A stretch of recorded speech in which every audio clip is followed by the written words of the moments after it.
let's see what's happening here. What's going on, Llama? What's the problem? What's up, mate?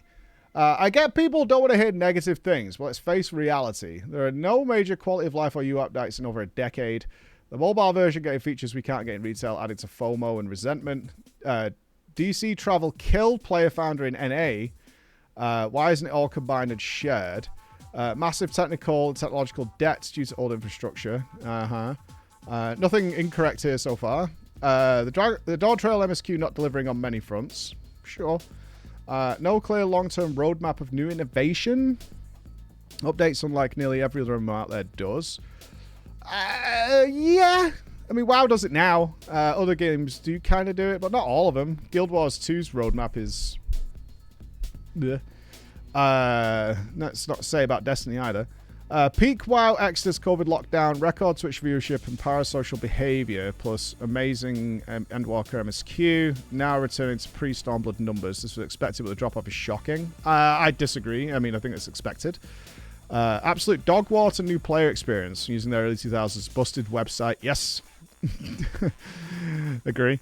Either 8.0 delivers a Realm Reborn 2.0 with resources and money pumped into a visibly aging game to give it new life, or it will never happen, and those resources will be allocated to a new MMO or IP. Maybe. Raids are fun and content, pretty good in parts, but it's short-lived. 4.5 month patch cycles are too long. 2.5 years between expansions are rough for what we're getting. What are we comparing that to? 4.5 months is not a long time, historically speaking. It does depend on the content you get, though. The only thing is that we can never compare to right now is WoW. Because WoW is just a joke right now with its content cadence. Like, we're getting fucking... We're getting the new raid, Legion Remix, and Mop Classic in the space of like a month and a half. Like, absolutely fucking ridiculous. Like, it's absolutely ludicrous what they're doing over there right now. And then I think they're relaunching... All right, son. How did you fix the problem where you code hit the PC but you can't hit the... I just closed it and reopened it. Yeah, it wasn't that magical, I'm afraid to say. 4.5 months isn't a long time, but it does depend on the content you get. I know I'm disappointed in the new Bosnia, and I keep forgetting the name of it. By the way, like, it's not for me. Just thought I'd interrupt you. Sure. Get fucked. P.S. It's Shrekky. Yeah, see why no one likes you, Shrekky? You fucking dick. Occult Crescent, yeah. I know it's not for me. I'm glad people are still in their honeymoon phase when everyone enjoying it, but when you're an old gamer like me, you see things what they are. They need to devote the proper resources. I agree. I agree with all this. The only advice I'd have is to put this out there, which, like, we've done the same thing, you know, when we did our review and stuff. The only advice I would give you is, like, you've got to be careful when you're a content creator to be this engrossed. Because obviously, as you well know, we've been through this. We've been through this where your game, your favorite thing is just sucking so fucking hard. And you're just depressed and you're miserable and you want to do things with it and you want to make it cool and you want to make it fun and you just can't. There's just the tools are not there and it's not for you. FF14 does look tired though in many places outside of raiding. It looks tired, looks old. The new player experience is horrific. It's really bad. Now I can't disagree with anything here, but I think once you put this out there, you have to go and do something else. You can't live in this world, otherwise you end up just absolutely miserable. And they're aware of it too. Like, it's not like they don't know, and they're doing what they can. They don't want the game to die or anything like that. Yeah. The last part. Hold on. What? Go away. Basically, if you're still playing now, you either have a house and don't want to lose it, and Yoshi P wants his rent. Have a social RP circle to hang out with, but you don't really do battle content. Spamming legacy ultimates until you build your own island and house made purely out of fucking totems. Okay, you're getting angry now. Milking, stalling, MSQ are still progging the current tier. You're a Lego person singing everything is awesome. Square Enix White Knight. I think that's unnecessary. But, I mean, I felt... This is actually quite tame to how I felt, certainly during Shadowlands. This is quite tame compared to some of the stuff I've done. But I don't disagree with any of this. I just don't think you can get engrossed into it. And I think it is hard. I'm not saying this because Llama's a content creator on it, but if you're a content creator known for a game, and your game sucks right now, that's hard, man, because you start feeling it in the fucking pocket. Rent starts to become a problem. Bills become a problem. And you're like, I'm really still sort of... I kind of need this game. He's 100% correct. Yeah, he's 100% correct. I don't see anything incorrect here.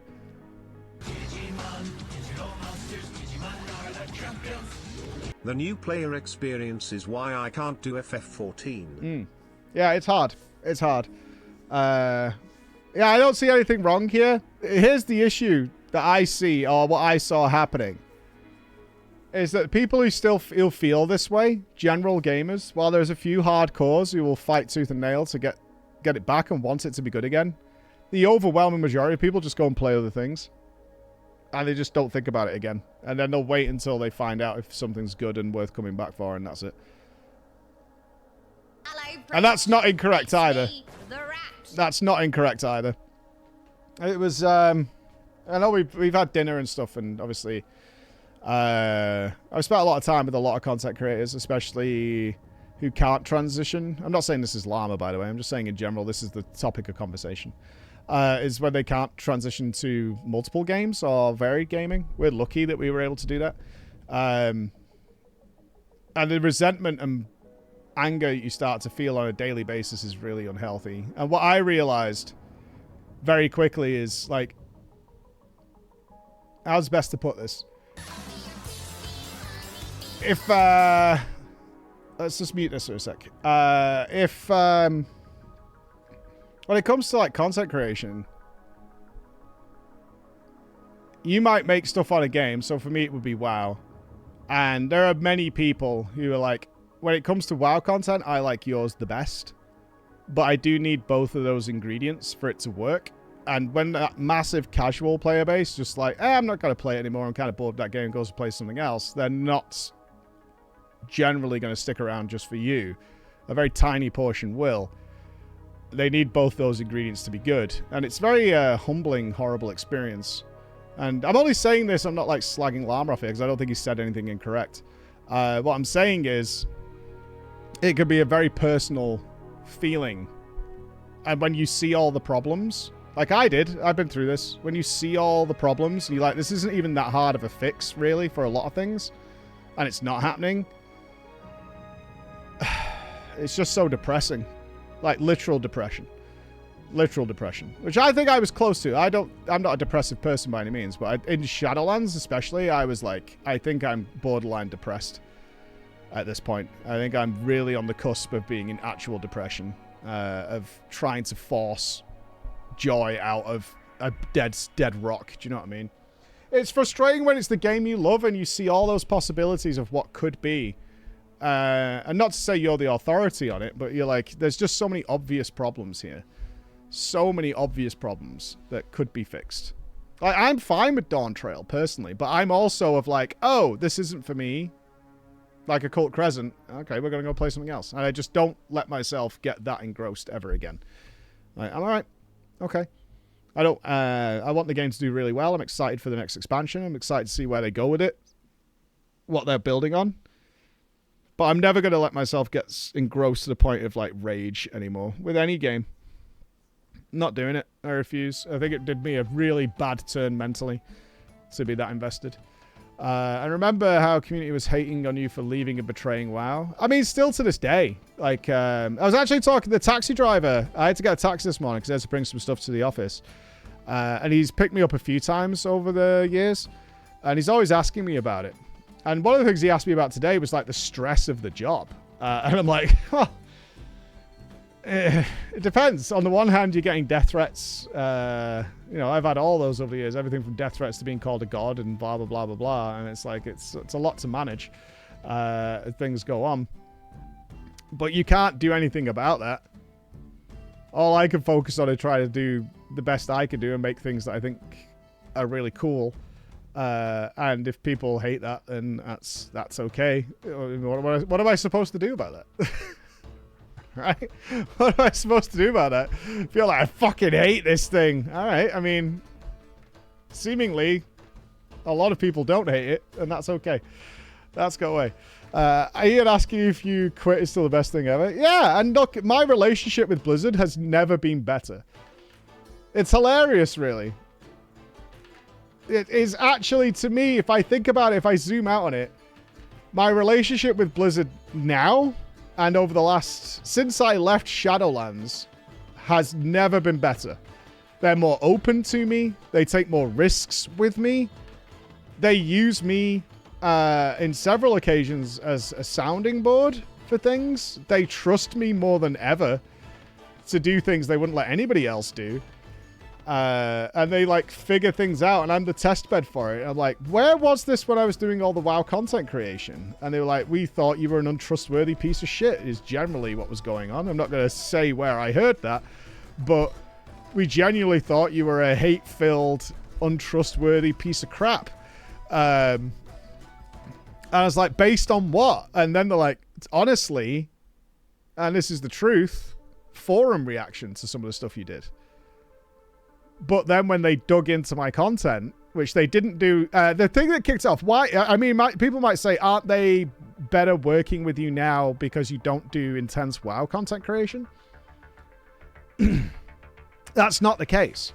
What actually happened is my leaving Shadowlands video had so many repercussions. You know, it was all over the internet. It was on the BBC. It was everywhere. That they actually dug more into my content at that point to see what was going on. Especially when it was, you know, we started chatting about me going to the studio, going to Anaheim, not Anaheim, to Irvine, and being the first content creator let behind the Wizard of Oz curtain, so to speak. And that's when they dug into my backlog.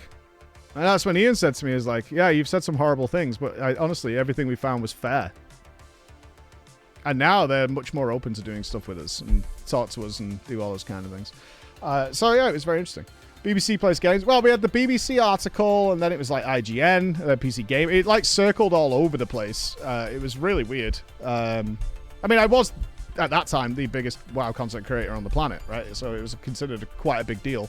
I wish we'd done a better job of creating that video, Chris, because it's this sweaty fat meatball man. It couldn't have looked more with just a green screen background, I think we had. It's wearing like a flannel shirt and stuff. It was so cliche. It was ridiculous. It was so ridiculous.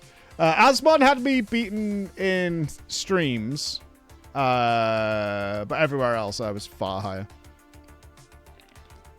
Asmon beat me on the stream stuff. In YouTube, there was no one who touched us at all. I think at that point, we were averaging like 7 million views a month on just WoW content alone. It was something fucking ridiculous. It was crazy. And then we were like, I'm out. I'm done. Yeah, his content was very, very different. Yeah, very, very different. I'm not sure who's the biggest these days. Probably Max. I would imagine. Probably. I don't think Zach still plays.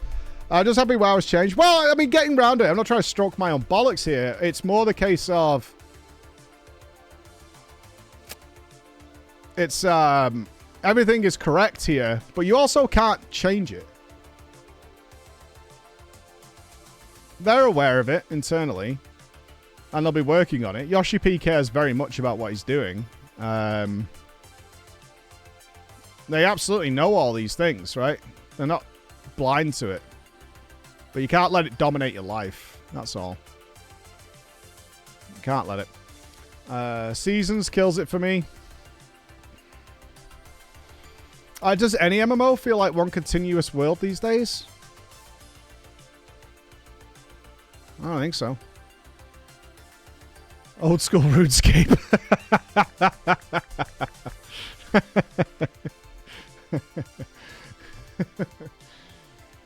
True. Old school RuneScape. No, I'm not going near that. That is memes of the moment.